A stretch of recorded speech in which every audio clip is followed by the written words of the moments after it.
Welcome to Endotalks Podcast, where we explore clinical and scientific updates on endometriosis. My name is Adrien Crestani. I'm a gynecologist surgeon specialized in endometriosis surgery at the French European Institute for Endometriosis in Bordeaux. Today's episode is a very special one for two reasons. First, we are recording from the Society of Endometriosis and Uterine Disorders Congress in Prague. And for the second reason, we are discussing this with the Gaby Moawad, who is a surgeon for endometriosis in Washington, D.C. So Dr. Moawad is the lead author of a recent review published in the Journal of Clinical Medicine, named The Impact of Conservative Surgical Treatment for Adenomyosis on Fertility and Perinatal Outcomes. Thank you very much to be here today. Thank you. In this episode, we will talk about the links between adenomyosis and infertility, what current evidence says about conservative surgical options, and how these options can transform the care for adenomyosis. First question, we will start rapidly. What is exactly adenomyosis? Well, thank you for having me today. It's a great pleasure, especially here at the SEUD in Prague, in the Czech Republic. Adenomyosis is a disease that affects the muscle of the uterus, basically. It is when you have endometrial glands infiltrating in the muscle of the uterus, creating an inflammation, and then producing a variety of symptoms to the patients, where it ranges from pelvic pain, which is have a lot of similarity with endometriosis, to abnormal uterine bleeding and infertility and so on. So it's a very common disease, and nowadays we diagnose it more and more often due to the advances in radiology, in the ultrasound, the MRI. So this is an extremely important topic, because a lot of the younger patients are offered only a hysterectomy where they are young and they want to pursue fertility. So I hope that they will listen to this to learn a few things about this disease. Thank you very much. This is a very important question. Can you tell us a little bit more about how adenomyosis can impact fertility? How does it work? So adenomyosis, I'm gonna take a brief explanation about the location of adenomyosis, because that will enable us to understand a little bit its impact on infertility.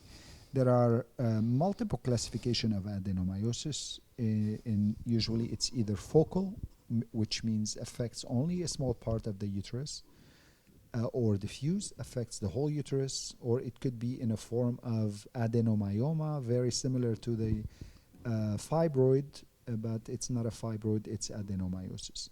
So depending on those three varieties, there will be an impact on fertility. The impact on fertility comes from multiple different pathologies, pathophysiologies. First, the inflammation create a toxic environment and decrease the receptivity of the endometrium. So that's why the embryo will not be able to implant. The inflammation also create an abnormality in the contractility of the muscle of the uterus, in addition to the fibrosis that also plays a major role in the fertility. Also, the pelvic inflammation due to the inflamed uterus could affect the bowel, the bladder, and also could affect the egg quality on another reason. So there are multiple ways that adenomyosis, and in diffuse adenomyosis, it could damage the shape of the cavity, and it creates another hinder for the implantation or the receptivity of the endometrium as well. Thank you. Great. So since you're a surgeon, can you explain us how surgery can help these patients? For surgery, traditionally, the treatment of adenomyosis was a hysterectomy, because what adenomyosis creates the muscle of the uterus will become very similar to a cardboard. It's extremely hard for a surgeon to differentiate the areas of normal myometrial or normal muscle and areas of fibrous. And that's why traditionally the surgery was either done on a hysterectomy or the hormonal treatment, whether an IUD or a birth control pill or a progesterone pill. But now with the recent advances, especially in robotic surgery, what we could do, we could remove the adenomyosis tissue and reconstruct the uterus, and this is what we call the OSADA technique. We can do it now minimally invasive. It was described to be as an open surgery technique or traditional laparotomy. Now it's a minimally invasive. Or also, there are now a lot of research ongoing about the radiofrequency ablation, where we can use waves of radiofrequency to ablate this fibrotic tissue. And there are in the pipeline a lot of devices that addresses other aspects of the muscle of the uterus to help, if I may say, eradicating the adenomyosis while maintaining the healthy and normal muscle. So these are the different aspects, surgical aspect for adenomyosis. Now, adenomyosis could present sometimes with subendometrial glands. They resemble like endometriosis cysts on the ovary, but are in the endometrium or close to the endometrium. Sometimes hysteroscopically or through the approach from the vagina, the surgeon could remove those cysts, and that might improve the infertility by minimizing the inflammation in the lining of the uterus and at the same time reducing the deformity of the uterine cavity. Okay, so we have three routes. The first one is reconstruct the uterus, the second one is destroying the lesion inside, and the third is by transvaginal hysteroscopic route. In your everyday practice, how do you advise these patients? When do they have to perform the surgery? Is it when you have the diagnosis? Let's say a young patient, 25 years old, she doesn't want to have a baby right now, but she has a diagnosis. She has severe adenomyosis.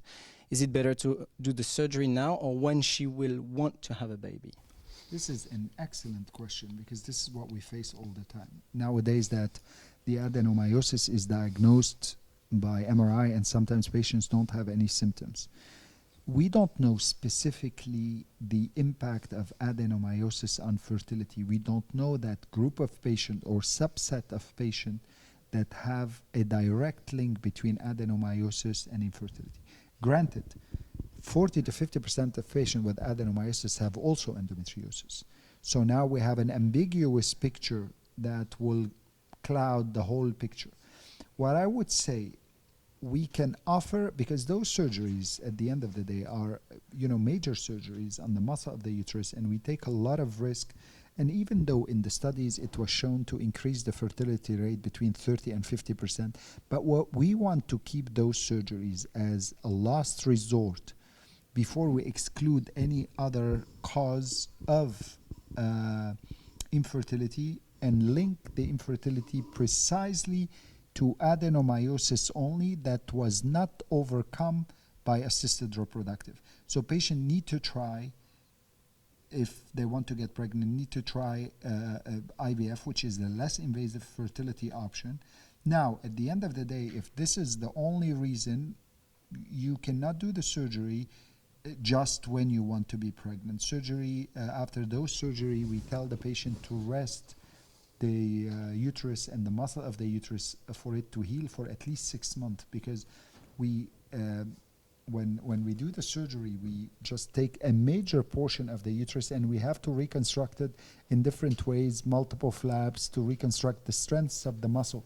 So if the patient gets pregnant earlier, there is a higher chance of uterine rupture, which is 2.7% after the surgery, higher than higher chances of placental abnormalities. So these surgeries at the right moment are not surgery that are offered for every single patient with adenomyosis, and they were kept only for patients with adenomyosis that want to desire future fertility, and at the same time we can link the adenomyosis to their as the sole reason of their infertility. Thank you very much. It's very clear. You went quite fast on this point. Can you give us some numbers? What is the fertility rate after good surgery for adenomyosis? So the OSADA technique, or the technique that we use to remove adenomyosis, it was shown in the literature that the fertility is increased 30 to 50%. It depends on the age of the patient, because if the patient is less than 40 years old, they have higher chances of improved fertility. and as I mentioned, 30 to 50% compared to 5% when the patient are more than 40.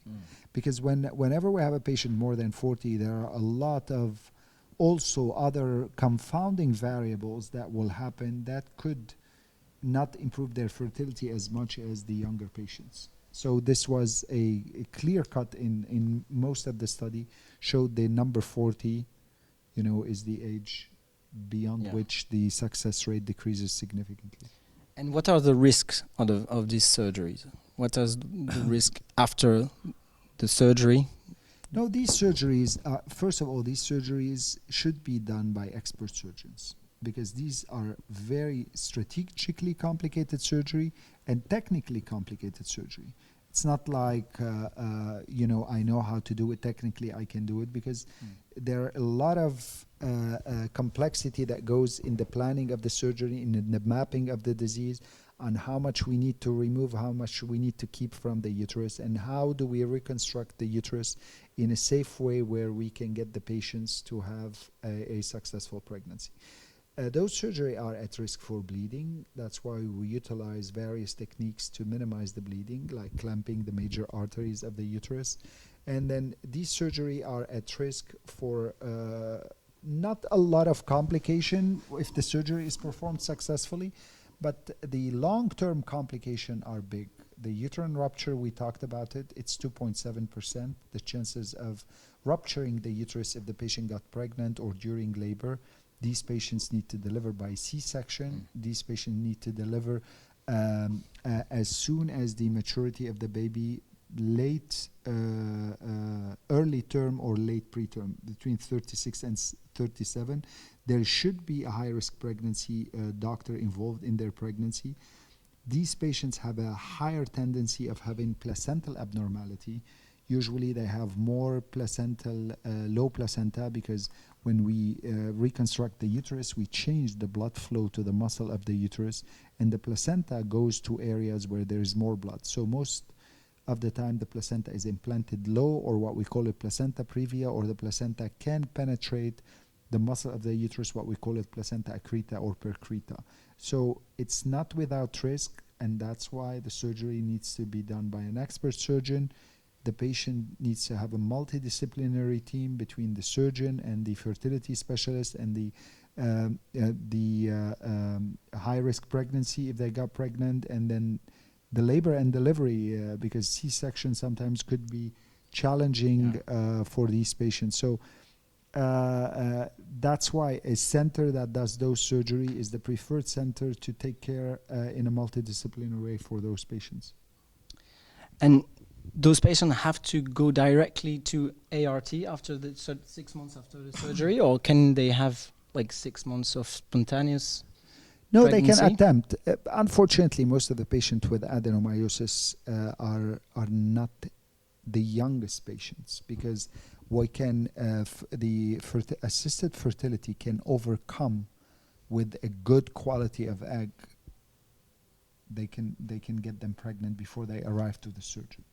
So if the patient is, first we check the fallopian tube. Sometimes it's extremely hard, especially with diffuse adenomyosis, to maintain the patency of the fallopian tube when we reconstruct the uterus. So they don't have a patent fallopian tube, so they can go to ART. But for patients who have a patent tube, and they want to opt for spontaneous, of course, but they have to wait 6 months at least so they can heal. Thank you very much. Last question to finish. Do you prepare your patients before with like GnRH antagonist, or? Well, for me, as I avoid these, the fertility specialists usually prepare them for IVF cycle to decrease the burden of the inflammation on the success of the IVF. For us, when we do surgery, we do not like to prepare them, because what happens with GnRH agonist, it will thin the normal muscle.